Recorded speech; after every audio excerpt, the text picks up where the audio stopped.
May 25-ാം തീയതിയിലെ UPSC civil service എക്സാമിന് relevant ആയിട്ടുള്ള കുറച്ച് ടോപ്പിക്കുകളാണ് നമ്മൾ ഡിസ്കസ് ചെയ്യാൻ വേണ്ടി പോകുന്നതായിട്ടുള്ളത്.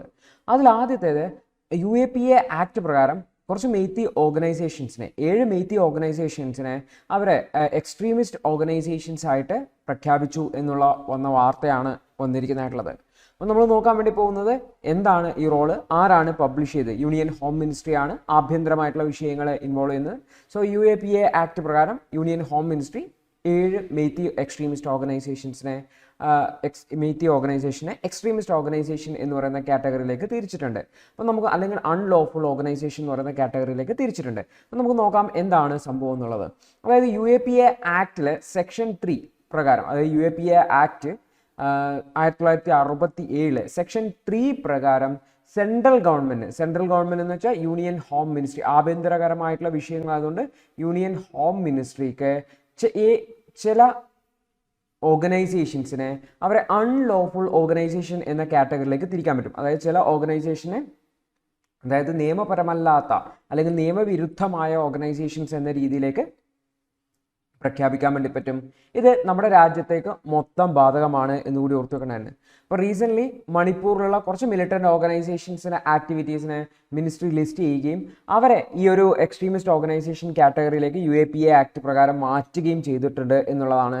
ഉദാഹരണത്തിന് പീപ്പിൾ ലിബറേഷൻ ആർമി, അതുപോലെ തന്നെ അതിൻ്റെ പൊളിറ്റിക്കൽ റവല്യൂഷണറി വിങ് ആയിട്ടുള്ളത്, അതായത് united national liberation front, people liberation party തുടങ്ങിയിട്ടുള്ള, അല്ലെങ്കിൽ Kanglei communist party, Kanglei Yawol Kanba coordination committee, alliance for social unity of Kangleipak എന്ന് പറയുന്ന ഒരുപാട് അവിടെയുള്ള റീജിയണൽ ഗ്രൂപ്പുകളെ എന്ത് ചെയ്തിട്ടുണ്ട്, ഈ ഒരു അൺലോഫുൾ ഓർഗനൈസേഷൻ എന്ന് പറയുന്ന കാറ്റഗറിയിലേക്ക് തിരിച്ചിട്ടുണ്ട്. നമുക്ക് നോക്കാം UAPAയുടെ അധികാരം എന്താണ് ഇതുമായി ബന്ധപ്പെട്ടത് എന്നുള്ളത്. അതായത് UAPA ആക്ട് പ്രകാരം പ്രത്യേകിച്ചും ടെററിസ്റ്റ് ആക്ടിവിറ്റീസിനെതിരെ സ്പെഷ്യൽ പ്രൊസീജിയേഴ്സ് അല്ലെങ്കിൽ സ്പെഷ്യൽ പവേഴ്സ് UAPA ആക്ട് പ്രകാരം ഗവൺമെന്റിന് ലഭിക്കുന്നുണ്ട്. അപ്പം നമ്മുടെ രാജ്യത്ത് നടക്കുന്ന നിയമവിരുദ്ധമായിട്ടുള്ള പ്രവർത്തനങ്ങളെ തടയുന്നതിന് വേണ്ടിയിട്ടും അത്തരം സംഘടനകളെ തടയുന്നതിന് വേണ്ടിയിട്ടും എന്തിന് ഈ നിയമം UAPA ആക്ട് സെൻട്രൽ ഗവൺമെന്റിന് അധികാരം നൽകുന്നുണ്ടെന്ന് ഓർത്തുവെക്കണം തന്നെ. അപ്പോൾ ഓർത്തു വെക്കേണ്ട കാര്യം, അൺലോഫുൾ ആക്ടിവിറ്റി എന്ന പേരിൽ ഒരു വ്യക്തിക്കെതിരെയും അതുപോലെ തന്നെ ഒരു അസോസിയേഷൻ, ഒരു സംഘടനക്കെതിരെയും എടുക്കാൻ പറ്റും. അപ്പോൾ ഇത്തരം അൺലോഫുൾ ആക്ടിവിറ്റി എന്നത് പറയുന്നത് നമ്മുടെ രാജ്യത്തിൻ്റെ ടെറിട്ടോറിയൽ ഇൻറ്റഗ്രിറ്റിയെ, നമ്മുടെ രാജ്യത്തിൻ്റെ അഖണ്ഡതയെ ഇല്ലാതാക്കാനും നമ്മുടെ രാജ്യത്തിൻ്റെ പരമാധികാരത്തെ, സോവറിനിറ്റിയെ ചാലഞ്ച് ചെയ്യുന്നതുമായി ബന്ധപ്പെട്ടുള്ള പ്രവർത്തനങ്ങളെയാണ് നമ്മൾ ഇത്തരത്തിലുള്ള അൺലോഫുൾ ആക്ടിവിറ്റി എന്ന് UAPAയുടെ കരുതിയിലേക്ക് വരുന്നതായിട്ടുള്ളത്. അപ്പോൾ ആക്ച്വലി നമ്മൾ നോക്കിക്കഴിഞ്ഞാൽ ഏതെങ്കിലും ഒരു ഓർഗനൈസേഷനെ ടെററിസ്റ്റ് ഓർഗനൈസേഷൻ എന്ന രീതിയിൽ UAPA ആക്ട് പ്രകാരം സെൻട്രൽ ഗവൺമെൻറ് പ്രഖ്യാപിക്കണം എന്നുണ്ടെങ്കിൽ ഒന്നുകിൽ അവർ ടെററിസ്റ്റ് ആക്ടിവിറ്റീസ് എന്തെങ്കിലും കമ്മിറ്റ് ചെയ്യണം, അല്ലെങ്കിൽ ഏതെങ്കിലും തരത്തിലുള്ള ടെററിസ്റ്റ് ആക്ടിവിറ്റീസിൽ പാർട്ടിസിപ്പേറ്റ് ചെയ്യണം, അല്ലെങ്കിൽ അവർ ടെററിസം ആക്ടിവിറ്റി നടത്താൻ വേണ്ടിയിട്ട് പ്രിപ്പയർ ആവണം, അല്ലെങ്കിൽ ടെററിസത്തെ പ്രൊമോട്ട് ചെയ്യണം, അല്ലെങ്കിൽ മറ്റെന്തെങ്കിലും രീതിയിൽ ടെററിസത്തിൽ ഇൻവോൾവ് ആയിട്ടാണ്. അതായത് ടെററിസവുമായി ബന്ധപ്പെട്ട ആക്ടിവിറ്റികൾ അല്ലെങ്കിൽ തീവ്രവാദ പ്രവർത്തനങ്ങളിൽ ഏർപ്പെടുന്നതിൻ്റെ ബന്ധപ്പെട്ട പ്രവർത്തനങ്ങളിൽ ഏർപ്പെട്ടാൽ പോലും UAPA ആക്ട് പ്രകാരം എന്ത് ചെയ്യാൻ വേണ്ടി പറ്റും, ഈ ഒരു അൺലോഫുൾ ഓർഗനൈസേഷൻ അല്ലെങ്കിൽ ഒരു ടെററിസ്റ്റ് ഓർഗനൈസേഷൻ എന്ന ടാഗ് കൊടുക്കാൻ വേണ്ടി പറ്റും എന്ന് ഓർത്ത് വെക്കുക. അത് വ്യക്തികൾക്കും പറ്റും, ഓർഗനൈസേഷൻസിന് മേലെ ചുമത്താനും പറ്റും എന്നുകൂടി ഓർത്ത് വെക്കുക. അത്തരത്തിലാണ് ഈ ഒരു മണിപ്പൂരിലെ മെയ്ത്തി ഓർഗനൈസേഷൻസിനെ ടെററിസ്റ്റ് ഓർഗനൈസേഷൻസ് ആയിട്ട് പ്രഖ്യാപിച്ചിരിക്കുന്നത്. അടുത്തത് ഈ ഒരു കാളിയ കൽക്കി എന്ന് പറയുന്ന ഈ ഒരു ഐഡോള് അത് തിരിച്ചു ലഭിച്ചതുമായി ബന്ധപ്പെട്ടുള്ള ഒരു വാർത്തയാണ്. തമിഴ്നാട് പോലീസ് ഈ ഒരു ഡാൻസിങ് കൃഷ്ണ ഐഡോൾ അല്ലെങ്കിൽ കാളിയ കൽക്കി എന്ന് പറയുന്ന ഐഡോളിനെ മുന്നേ മോഷ്ടിക്കപ്പെട്ടതാണ്, അതിനെ തിരിച്ചു കൊണ്ടുവന്നു എന്ന് പറഞ്ഞിട്ടാണ് വാർത്ത വന്നിരിക്കുന്നത്. നമുക്ക് എന്താണ് ഈ വാർത്ത എന്ന് നോക്കാം. അതായത് നമ്മുടെ രാജ്യത്തു നിന്നും ഒരുപാട് ആർട്ടിഫാക്ട്സ് അല്ലെങ്കിൽ ഇത്തരത്തിലുള്ള ശില്പങ്ങളും മറ്റുമൊക്കെ നമ്മുടെ രാജ്യത്ത് നിന്ന് മോഷണമായിട്ടും മറ്റുമൊക്കെ രാജ്യത്തിൻ്റെ പുറത്തേക്ക് പോയിട്ടുണ്ട്.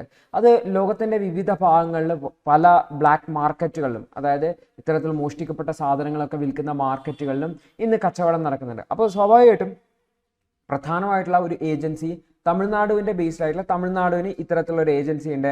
ഐഡോൾ വിങ് എന്ന പേരിൽ ഒരു CID വിങ് തന്നെ തമിഴ്നാട് ഗവൺമെൻറ് ഉണ്ട്. അവർ ഈ ഒരു ആക്ടിവിറ്റീസിൽ, അതായത് തമിഴ്നാടുവിൽ നിന്നും മോഷ്ടിക്കപ്പെട്ട ഐഡോൾസിനെ തിരിച്ചു പിടിക്കുന്നതിൽ വളരെ എഫക്റ്റീവായിട്ട് വർക്ക് ചെയ്യുന്നതാണ്. അപ്പോൾ ഇത്തരത്തിൽ തമിഴ്നാടുവിൽ നിന്നും നഷ്ടപ്പെട്ടുള്ള ചോള കാലഘട്ടത്തിലേക്കുള്ള കാലഘട്ടത്തിലുള്ള ഒരു ഐഡോളാണ് കാളിയ കൽക്കി അല്ലെ കാളിയ കൽക്കി എന്ന് വിളിക്കുന്നതായിട്ടുള്ളത്. അപ്പോൾ ഈ ഒരു കാളിയ കൽക്കി ഐഡോള് തിരിച്ചു കൊണ്ടുവന്നു എന്ന് പറഞ്ഞിട്ടുള്ള ഒരു വാർത്തയാണ് വന്നിരിക്കുന്നത്. അപ്പോൾ ആക്ച്വലി ഇത് ബ്രോൺസ് ഐഡോളാണ്. ബ്രോൺസ് സ്കൾച്ചേഴ്സിനെ കുറിച്ച് നമ്മൾ പഠിക്കുന്നുണ്ട്. അപ്പോൾ കാളിയ കൽക്കി എന്ന് പറയുന്നതാണ്, അല്ലെങ്കിൽ കാളിയ നർത്തന കൃഷ്ണ അല്ലെങ്കിൽ ഡാൻസിങ് കൃഷ്ണ എന്നൊക്കെ വിളിക്കാൻ വേണ്ടി പറ്റും. അതായത് കാളിയ എന്ന് പറയുന്ന സർപ്പത്തിന്റെ മുകളിൽ കൃഷ്ണ ഡാൻസ് ചെയ്യുന്നതായിട്ടുള്ള ഒരു ഐഡോളാണ് എന്ന് കൂടി ഓർത്തു വെക്കുക. ഇത് ആക്ച്വലി തായ്ലൻഡിന്റെ ബാങ്കോക്കിൽ നിന്നാണ് എന്ത് ചെയ്തിട്ടുള്ളത്, കണ്ടെത്തിയിട്ടുള്ളത്. ഈ ഒരു ബ്രോൺസ് ഐഡോൾ വളരെ റെയർ ആയിട്ടുള്ള ഒരു ബ്രോൺസ് ഐഡോളാണ്. ഇത് അവിടുത്തെ ഫൈനാൻസ് ഡിപ്പാർട്ട്മെന്റ് തമിഴ്നാട് ഗവൺമെന്റിന് തിരിച്ചു നൽകിയതാണ്. അപ്പോൾ ഇത് ലേറ്റർ ചോള പീരീഡിൽ ഉണ്ടാക്കിയ ഒരു ഐഡോളാണ് ഇത് എന്നുകൂടി ഓർത്തു വെക്കേണ്ടതായിട്ടുള്ളത്. അപ്പോൾ ഇത്തരത്തിലുള്ള ബ്രോൺസ് കൾച്ചേഴ്സ് രാജ്യത്തിൻ്റെ അകത്തുനിന്ന് ഒരുപാട് നഷ്ടപ്പെട്ടിട്ടുണ്ട്. അതിനെ തിരിച്ചു പിടിക്കുന്നതിനുള്ള പ്രവർത്തനങ്ങൾ തമിഴ്നാട് ഗവൺമെന്റിന് അവിടുത്തെ ഭാഗം ചെയ്യുന്നുണ്ട് എന്നുള്ളത് വളരെ പ്രധാനപ്പെട്ട ഒരു കാര്യമാണെന്ന് കൂടി ഓർത്തു വെക്കാം. അടുത്തൊരു വാർത്ത എന്ന് പറഞ്ഞു കഴിഞ്ഞാൽ ഈ ഒരു കോസ്റ്റ് ഇൻഫ്ലേഷൻ ഇൻഡെക്സ് പബ്ലിഷ് ചെയ്തു എന്ന് പറഞ്ഞിട്ടുള്ള വാർത്തയാണ്. Central board of direct taxes ആണ്, അതായത് CBDT ആണ് ഈ ഒരു കോസ്റ്റ് ഇൻഫ്ലേഷൻ ഇൻഡെക്സ് പബ്ലിഷ് ചെയ്തിട്ടുള്ളത്. 2024-25 കാലഘട്ടത്തിലേക്ക് 4.3% കോസ്റ്റ് ഇൻഫ്ലേഷൻ ഇൻഡെക്സ് ആയിട്ട് പബ്ലിഷ് ചെയ്തിട്ടുള്ളത്. അപ്പോൾ നമ്മൾ ഇൻഫ്ലേഷനുമായി ബന്ധപ്പെട്ട് CPI പഠിക്കുന്നുണ്ട്, WPI പഠിക്കുന്നുണ്ട്, പിന്നെ എന്താ ഈ കോസ്റ്റ് ഇൻഫ്ലേഷൻ ഇൻഡെക്സ് എന്നുള്ളത് നമുക്ക് നോക്കാം. അപ്പോൾ ആക്ച്വലി ഞാനിപ്പോൾ ഒരു പ്രോപ്പർട്ടി വാങ്ങിയിട്ടുണ്ടെന്ന് വിചാരിച്ചോ. ഞാനിപ്പോൾ ഒരു പ്രോപ്പർട്ടി ഒരു 50 ലക്ഷം രൂപ കൊടുത്തിട്ട് വാങ്ങി. അപ്പോൾ അടുത്ത വർഷം ഞാൻ ആ പ്രോപ്പർട്ടി ഇത് ബൈ ചെയ്തു, ഇത് ഞാൻ സെല്ല് ചെയ്യുകയാണ്. ഇത് സെല്ല് ചെയ്യുന്നത് ഞാൻ 60 ലക്ഷം രൂപക്കാണ് സെല്ല് ചെയ്യുന്നത് വിചാരിച്ചോ. അപ്പോൾ എനിക്ക് 50 ലക്ഷത്തിന് വാങ്ങിയ സാധനം 60 ലക്ഷത്തിന് ഞാൻ വിൽക്കുന്ന സമയത്ത് എനിക്ക് 10 ലക്ഷം രൂപ ലാഭം കിട്ടിയല്ലേ. ഈ 10 ലക്ഷത്തിനെയാണ് നമ്മൾ ക്യാപിറ്റൽ ഗെയിൻ എന്ന രീതിയിൽ വിളിക്കുന്നതായിട്ടുള്ളത്. നമുക്ക് അധികം, അതായത് നമ്മളുടെ ക്യാപിറ്റലിൽ നമുക്ക് കിട്ടിയ റിട്ടേൺ ആണ് ക്യാപിറ്റൽ ഗെയിൻ എന്ന് വിളിക്കുന്നത്. ഇതിന് ആക്ച്വലി ഒരു ടാക്സ് അടക്കേണ്ടതായിട്ടുണ്ട്. അതിൻ്റെ പേരാണ് ക്യാപിറ്റൽ ഗെയിൻ ടാക്സ് എന്നുള്ളത്. ക്യാപിറ്റൽ ഗെയിൻ ടാക്സ് എന്ന്. അപ്പം നിങ്ങളിവിടെ നോക്കിക്കഴിഞ്ഞാൽ എനിക്കിവിടെ 10 ലക്ഷം രൂപ ലാഭം കിട്ടിയിട്ടുണ്ടല്ലേ. അപ്പോൾ ഈ 10 ലക്ഷം രൂപയുടെ മേലെ ശരിക്കും ഞാൻ ടാക്സ് അടക്കേണ്ടതായിട്ടില്ലേ. പക്ഷെ ഓർത്ത് വെക്കേണ്ട കാര്യം എന്ന് വെച്ചാൽ അവിടെ ഇൻഫ്ലേഷൻ എന്ന് പറയുന്ന ഒരു കോമ്പോണന്റ് ഉണ്ട്. അതായത് എനിക്ക് 10 ലക്ഷം രൂപ കിട്ടിയെങ്കിൽ പോലും അവിടെ എൻ്റെ 50 ലക്ഷം രൂപ, ഞാൻ കഴിഞ്ഞ വർഷത്തെ 50 ലക്ഷം രൂപ ഇന്ന് ശരിക്കും അത് 50 ലക്ഷം രൂപയല്ല, 50 ലക്ഷത്തെ കൂടുതലുണ്ടാവും. കാരണം ഇൻഫ്ലേഷൻ കാരണം സാധനത്തിൻ്റെയൊക്കെ വില ഉയർന്നിട്ടുണ്ട്. അപ്പോൾ സ്വാഭാവികമായിട്ടും ഇന്നത്തെ 60 ലക്ഷത്തിന്റെ വില എന്ന് പറഞ്ഞു കഴിഞ്ഞാൽ കഴിഞ്ഞ വർഷത്തെ 50 ലക്ഷവുമായിട്ട് കമ്പയർ ചെയ്യുമ്പോൾ അത് 10 ലക്ഷത്തിന്റെ വർധനവ് നമുക്ക് കാണാൻ പറ്റില്ല. അതായത് അവിടെ ഒരു ഇൻഫ്ലേഷൻ കോമ്പോണന്റ് ഉണ്ട്. സോ എനിക്ക് കിട്ടിയ ക്യാപിറ്റൽ ഗെയിനെ ഇൻഫ്ലേഷൻ വെച്ച് അഡ്ജസ്റ്റ് ചെയ്യണം. ആ ഇൻഫ്ലേഷൻ വെച്ച് അഡ്ജസ്റ്റ് ചെയ്തതിന് ശേഷമുള്ള എമൗണ്ടിൽ മാത്രമാണ് ഞാൻ ക്യാപിറ്റൽ ഗെയിൻസ് ടാക്സ് കൊടുക്കേണ്ടതായിട്ടുള്ളത്. അപ്പോൾ ഈ ഇൻഫ്ലേഷൻ വെച്ച് അഡ്ജസ്റ്റ് ചെയ്യണമെങ്കിൽ എത്രയാണ് ഇൻഫ്ലേഷൻ ആയിട്ട് എടുക്കേണ്ടത് എന്നുള്ളതാണ് കോസ്റ്റ് ഇൻഫ്ലേഷൻ ഇൻഡെക്സ് കാണിക്കുന്നതായിട്ടുള്ളത്. അതായത് നമ്മൾ ഒരു ക്യാപിറ്റൽ അസറ്റുകൾ വാങ്ങുകയും വിൽക്കുകയൊക്കെ ചെയ്യുമ്പോൾ, പ്രത്യേകിച്ചും വിൽക്കുന്ന സമയത്താണ് നമുക്ക് ക്യാപിറ്റൽ ഗെയിൻ ഉണ്ടാകുന്നത്. ആ ക്യാപിറ്റൽ ഗെയിനെ ഇൻഫ്ലേഷൻ വെച്ച് അഡ്ജസ്റ്റ് ചെയ്യുന്നതിന് വേണ്ടിയിട്ടാണ് കോസ്റ്റ് ഇൻഫ്ലേഷൻ ഇൻഡെക്സ് കൊണ്ടുവരുന്നതായിട്ടുള്ളത്. അപ്പോൾ സ്വാഭാവികമായിട്ടും ടാക്സ് പേയേഴ്സിനാണ് ഇത് വളരെ യൂസ്ഫുൾ ആയിട്ടുള്ളത്. അതായത് എൻ്റെ കയ്യിലുള്ള 10 ലക്ഷം രൂപ, എനിക്ക് അധികം കിട്ടിയ 10 ലക്ഷം രൂപ ഫുള്ളായിട്ട് ഞാൻ അതിന് വേണ്ടി ടാക്സ് അടക്കേണ്ടതില്ല. അത് ഇൻഫ്ലേഷൻ ടാക്സായിട്ട് അഡ്ജസ്റ്റ് ചെയ്തതിന് ശേഷം മാത്രം നമ്മൾ എന്ത് ചെയ്താൽ മതി. അതായത് നമ്മൾ ഇൻഫ്ലേഷൻ അഡ്ജസ്റ്റഡ് ആയിട്ടുള്ള അപ്രിസിയേഷൻ, അതായത് ഇൻഫ്ലേഷൻ അഡ്ജസ്റ്റഡ് ചെയ്തിട്ട് ക്യാപിറ്റൽ എത്രമാത്രം അപ്രീഷിയേറ്റ് ചെയ്തിട്ടുണ്ടെന്നും എത്രമാത്രം ഗെയിൻസ് ഉണ്ടായിട്ടുണ്ട് എന്ന് മനസ്സിലാക്കാൻ വേണ്ടിയിട്ടാണ് കോസ്റ്റ് ഇൻഫ്ലേഷൻ ഇൻഡെക്സ് പബ്ലിഷ് ചെയ്യുന്നത്. അപ്പോൾ central board of direct tax ഇവരാണ് നമ്മളുടെ ഇൻകം ടാക്സ് ഒക്കെ കളക്ട് ചെയ്യുന്നതായിട്ടുള്ളത്. സോ അവരാണ്, CBDT ആണ് ഇത് പബ്ലിഷ് ചെയ്യുന്നതെന്നും കൂടി ഓർത്ത് വെക്കുന്നതാണ്. അപ്പോൾ ഈ ഒരു ഇൻഡെക്സ് ഉപയോഗിച്ചുകൊണ്ട് നമ്മുടെ ലോങ് ടേം ക്യാപിറ്റൽ ഗെയിനെ നമുക്ക് കുറക്കാൻ വേണ്ടി പറ്റും. സ്വാഭാവികമായിട്ടും നമ്മുടെ ടാക്സബിൾ ഇൻകം കുറക്കാൻ വേണ്ടി പറ്റും എന്ന് കൂടി ഓർത്ത് വെക്കുക.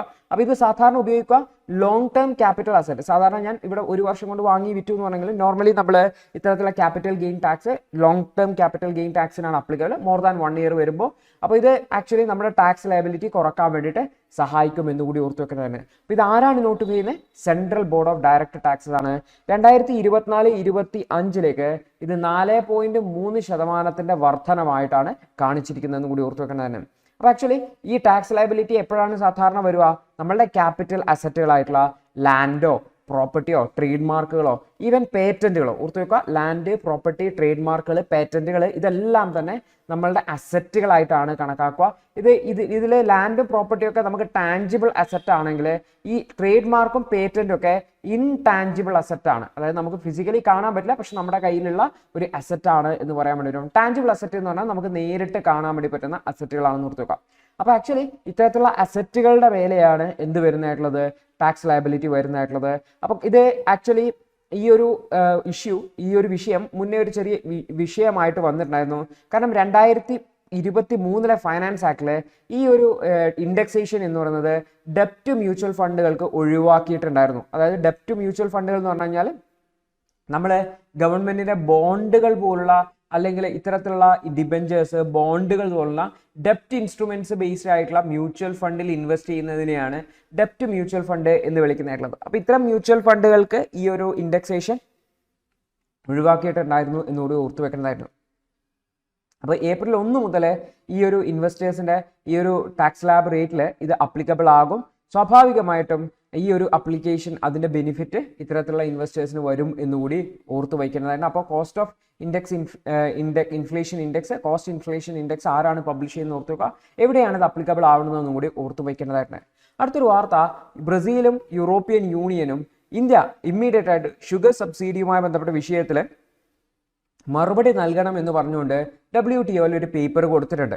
കൂടുതൽ ദി ഹിന്ദു ന്യൂസ് പേപ്പർ അനാലിസിസിനു വേണ്ടി പ്രതിമാസം 189 രൂപ എന്ന നിരക്കില് മെമ്പർഷിപ്പ് എടുക്കാവുന്നതാണ്. യൂട്യൂബ് വഴിയും ലേണേഴ്സ് IAS ആപ്പ് വഴിയും ക്ലാസുകൾ കാണാവുന്നതാണ്.